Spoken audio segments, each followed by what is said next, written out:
Salut tout le monde, bienvenue sur Podcast Magazine. Alors aujourd'hui, c'est pas forcément Podcast Magazine. Aujourd'hui, on va démarrer une petite nouveauté avec Gabriel. Salut Gabi, comment ça va? Salut Jean-Pierre, ça va très bien aujourd'hui. Alors aujourd'hui, on va faire une revue de presse. C'est parti pour la revue de presse numéro 1. Vas-y, on t'écoute. Merci beaucoup Jean-Pierre. En effet, aujourd'hui, je vais vous relater brièvement les faits de l'actualité de ces derniers jours.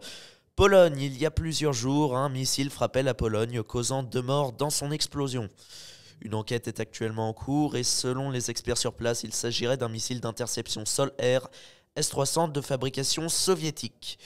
Pour la culture générale, sachez que le S-300 est généralement armé sur des véhicules terrestres ou bien des navires de guerre. D'ailleurs, pour plus de précision, Jean-Pierre, et pour tout le monde, il faut savoir que ce genre de missile est utilisé comme classe de système d'armement défensif.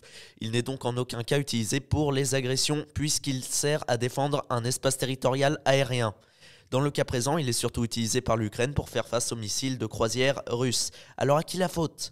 Le président polonais Andrzej Duda a en effet déclaré ce mercredi 16 novembre qu'il était très probable que le missile ait été tiré par les forces d'autodéfense ukrainiennes.